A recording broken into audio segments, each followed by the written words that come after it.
Bienvenidos, pertenecemos a la Universidad Privada San Juan Bautista de Ica, a la Facultad de Ciencia de la Salud y Escuela Profesional Medicina Humana. Yo soy Ángela Palomino Maldonado. Y yo soy Félix Tamairo Guayanca. El tema que desarrollaremos hoy pertenece al curso de Bases Moleculares y Celulares de la Medicina 2, a cargo de los docentes, la bióloga Ana Rejas Medina y el magíster Elvis Peralta Roldán. Bueno, a continuación pasaremos a desarrollar el tema. Hola, ¿qué tal, chicos? En este video les hablaremos sobre el ciclo de Krebs. Para hablar del ciclo de Krebs, tenemos que tener en cuenta que este es la segunda etapa del metabolismo oxidativo, o sea, la respiración celular aeróbica que todo ser vivo realiza. Debemos tomar el ciclo de Krebs como uno de los muchos procesos que tienen como fin último la producción del ATP. Bueno, ahora sí comenzaremos con la explicación de algunos puntos que hemos considerado importantes para entender mejor este ciclo. Bueno chicos, ahora como primer punto les hablaremos sobre qué es el ciclo de Krebs.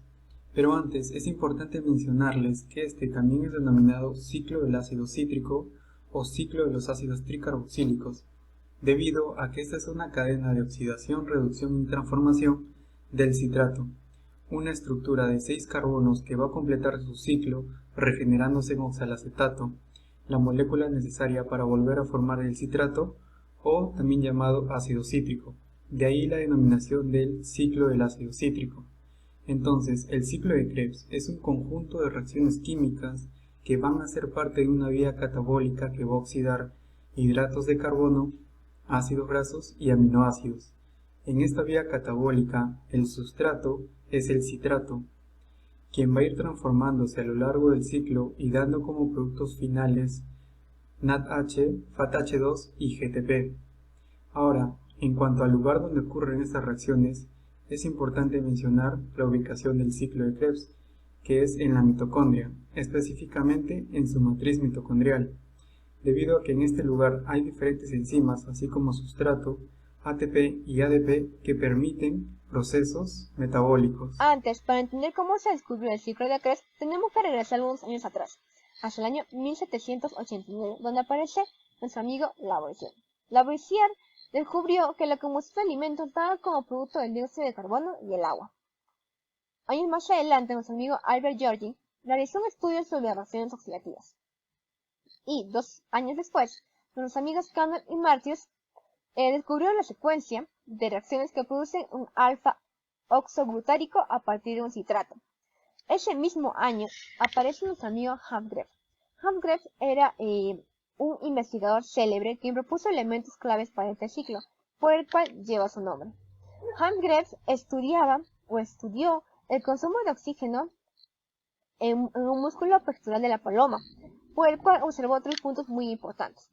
El primero fue que el citrato, el isocitrato y el cis-aconitato estimulaban la oxidación del piruvato. Como segundo punto, observó que empleando un malonato podía bloquear la oxidación del piruvato. Y como tercer punto, es que se administraban el tejido del piruvato y el oxaletato, provocando la acumulación del citrato en el músculo, lo que indicaba que son precursores del citrato. Años después, ese mismo año, Lehmann realizó estudios completos sobre la coenzima A, por el cual lograron el premio Nobel de Medicina y Filosofía junto con Hans Krebs. En el año 1964, Lehmann demostró que los ácidos grasos suministraban a la coenzima A, Pero poco después también se dieron cuenta que no solamente eran los ácidos grasos, sino también las proteínas. Ahora sí observaremos algunos puntos, algunas publicaciones que tuvo Humphreys. La primera publicación que tuvo fue la publicación su libro, que lleva como título El ciclo del ácido tricarboxílico, que fue publicado en la revista Harvard Lecture en 1948. Años más adelante, publicó su próximo libro, que llevaba como título Estudio de las transformaciones de energía en materia viva, en 1957. Y el último libro que publicó a la compañía de Annie Martin fue el libro que lleva como título Recuerdos y reflexiones en el año 1981, el año que fallece Humphreys. Algunos premios que ganó fue el Premio Nobel de Filosofía y Medicina, que ganó junto con Lehmann por el estudio de la coenzima A en el año 1953. Ese mismo año también gana el Premio Albert Lasker por la investigación Medicina Básica, y más adelante gana la medalla de Copley en el año 1961. Ahora chicos, hemos llegado al punto central del tema, que vienen a ser las reacciones del ciclo de Krebs. Para que el ciclo de Krebs pueda iniciar, necesita de ciertas moléculas que comiencen con sus reacciones. Estas moléculas las obtendremos a partir de la degradación de tres tipos de biomoléculas. Por ejemplo, con los glúcidos, mediante glucólisis formarán dos piruvatos. Estos piruvatos, mediante descarboxilación oxidativa, formarán 2-acetil-CoA, quienes podrán iniciar el ciclo de Krebs. También tenemos a los lípidos, que por lipólisis formarán un glicerol y 3 ácidos grasos, quienes por beta-oxidación formarán acetil-CoA, y este podrá iniciar el ciclo de Krebs. También tenemos a las proteínas, que por transaminación y desaminación formarán alfa-cetoglutarato, quien podrá unirse al ciclo de Krebs. Bueno, de esta manera vemos que a partir de estas tres biomoléculas podremos obtener las moléculas necesarias para iniciar o unirse al ciclo de Krebs. Ahora, como ya lo mencionamos, para dar inicio al ciclo de Krebs necesitamos el acetil-CoA. Si tomamos a la glucosa, que sabemos que por glucólisis nos formará ácido pirúvico o piruvato, y este por su descarboxilación nos formará acetil-CoA. El acetil-CoA podrá dar inicio al ciclo de Krebs. Entonces, es importante hablar sobre la descarboxilación oxidativa del piruvato en acetil-CoA, que básicamente es la formación de un acetil-CoA a partir del piruvato. Para esto veremos cómo ocurre este proceso. Entonces hablaremos sobre la oxidación del piruvato. Como primer paso veremos que se va a eliminar el grupo carboxilo de este piruvato liberando dióxido de carbono. En un segundo paso veremos la reacción de oxidación donde el NAD se reduce en NADH. Como tercer paso tendremos la adición de un grupo acetilo a una coenzima A formando el acetil coenzima A. Entonces, de esta manera tenemos la molécula iniciadora de nuestro ciclo de Krebs. Bueno chicos, una vez lista nuestra molécula de acetil-CoA, que viene a ser la iniciadora del ciclo de Krebs, podremos pasar al desarrollo de las 8 reacciones que ocurren en el ciclo de Krebs. Aquí tenemos un esquema general de las reacciones que ocurren y sus diversos productos que van liberando mientras ocurren sus reacciones. En este esquema tenemos que el ciclo de Krebs ocurre en la matriz mitocondrial y sus productos sirven para otras vías que tienen como fin último la producción de ATP. Entonces, para un mejor orden y un mayor entendimiento, pasaremos a hablar de cada etapa en cuanto a las reacciones del ciclo de Krebs. Ahora, en la etapa número 1 tenemos el acetil-CoA, la molécula iniciadora de las reacciones. Esta molécula de 2 carbonos se une al oxalacetato, una molécula de 4 carbonos, para formar el citrato, una molécula de 6 carbonos. Esta reacción es catalizada por la citrato sintasa, quien consume una molécula de agua y libera un grupo CoA. Este grupo CoA puede ser reutilizado para el proceso de descarboxilación oxidativa que ya se vio en las diapositivas anteriores. Entonces, en la etapa número 1 podemos estar hablando de la condensación del acetil-CoA más oxalacetato mediante la citrato sintasa para formar citrato. Inmediatamente después, en la etapa número 2, el citrato formado mediante la aconitasa y la liberación de agua forman el cis-aconitato. Este cis-aconitato, mediante la acción de la aconitasa y el consumo de agua, forman el isocitrato.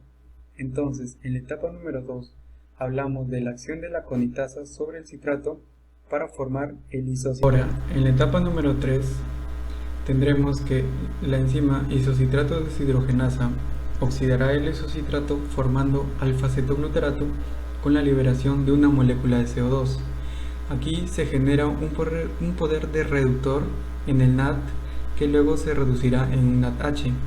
Entonces se generará uno de los primeros productos finales del ciclo de Krebs. En la etapa número 3, entonces estamos hablando de la oxidación del isocitrato mediante la enzima isocitrato deshidrogenasa para formar el alfa-cetoglutarato. En la etapa número 4, el alfa-cetoglutarato también se oxidará mediante la acción del complejo alfa-cetoglutarato deshidrogenasa para formar el succinil-CoA y liberar una molécula de CO2. Esta oxidación del alfa-cetoglutarato ocasionará la reducción del NAD en NADH, formando otro de los productos finales del ciclo de Krebs. Entonces, en la etapa número 4, hablamos de la oxidación del alfa-cetoglutarato mediante el complejo alfa-cetoglutarato deshidrogenasa para formar el succinil-CoA. Ahora, en la etapa número 5, tendremos que el succinil-CoA será hidrolizado por la succinil-CoA sintetasa para producir succinato. Lo que hace esta enzima es romper el enlace entre el succinil y la coenzima A. A su vez, el cosustrato GDP utilizará la energía de la reacción para unirse a un fósforo inorgánico y formar GTP, uno de los productos finales e importantes del ciclo de Krebs. Entonces, en la etapa número 5, lo que tendremos es la desacilación del succinil-CoA a partir de la enzima succinil-CoA sintetasa para formar succinato.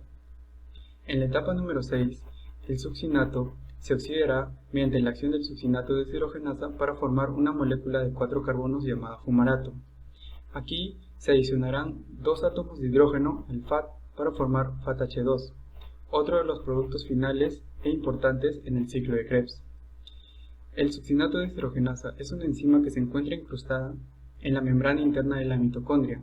Esto permite que el FATH2 libere directamente sus electrones a la cadena transportadora de electrones. Entonces, en la etapa número 6, hablamos de la conversión del succinato mediante la enzima succinato deshidrogenasa para formar un fumarato. En la etapa número 7, tenemos que el fumarato, por acción de la fumarasa y la adición de una molécula de agua, se formará el malato. Entonces, en la etapa número 7, tenemos la hidratación del fumarato por medio de la enzima fumarasa para formar un malato. Entonces, hemos llegado a la última etapa de las reacciones del ciclo de Krebs, que es la etapa número 8. Aquí, el malato se va a oxidar por la acción de la malato deshidrogenasa para formar oxalacetato. En esta reacción se forma la última molécula de NADH, quien es uno de los productos más importantes en cuanto a los productos finales del ciclo de Krebs. Entonces, en la etapa número 8 tenemos la oxidación del malato a partir de la enzima malato deshidrogenasa para formar el oxalacetato. Bueno chicos, una vez visto las 8 reacciones del ciclo de Krebs, a manera de resumen podemos explicar este esquema. Como sabemos, todo comienza con la reacción del acetil-CoA con el oxalacetato para formar el citrato.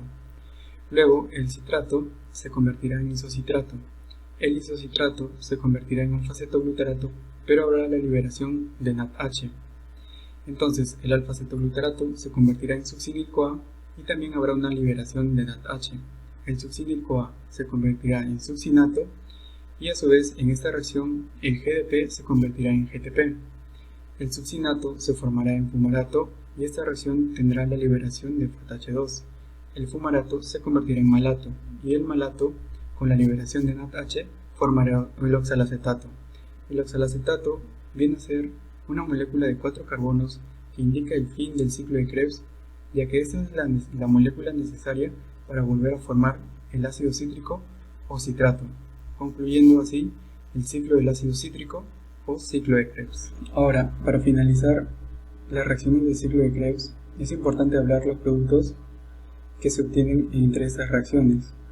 Entonces, podemos decir que se gana por cada molécula piruvato 3 NADH, un FATH2, un GTP, 2 dióxido de carbono y 3 hidrógenos. Entonces, ¿dónde encontramos estos productos? En cuanto a los NADH, los encontramos, por ejemplo, entre la reacción del isocitrato para formar alfa-cetoglutarato. Aquí tenemos el primer NADH. El segundo lo encontramos entre el alfa-cetoglutarato para formar succinil-CoA. Aquí tenemos el segundo NADH. El tercero lo encontramos entre la reacción del malato para formar oxalacetato.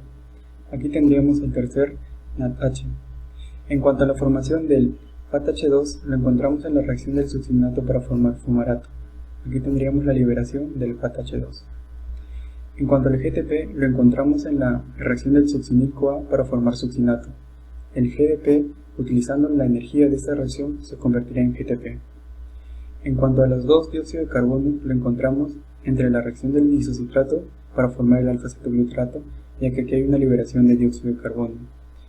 El segundo dióxido de carbono lo encontramos entre la reacción del alfa-cetoglutarato para formar succinil-CoA. Aquí también vemos la liberación de CO2. Entonces, podemos mencionar que los productos son importantes, como por ejemplo el NADH y el FATH2, son moléculas precursoras para otras vías metabólicas como puede ser la fosforilación oxidativa, donde se terminarán por formar los ATPs. Como siguiente punto veremos sobre la regulación del ciclo de Krebs. Muchas enzimas que intervienen en el ciclo son reguladas por una retroalimentación negativa. ¿Qué es esto? Este es un proceso que inhibe la cadena de formación para estabilizar algún compuesto cuyo nivel se eleva más de lo necesario.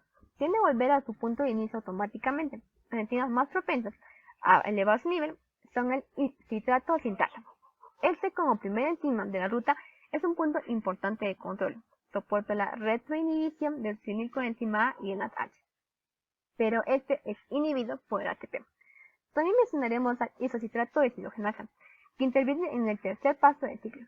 Esta enzima se inhibe con el ATP y el NADH, pero el ADP la activa. Por último mencionaremos al alfa-cetoglutarato deshidrogenasa, que se presenta en el cuarto paso del ciclo. En la imagen siguiente que estamos observando,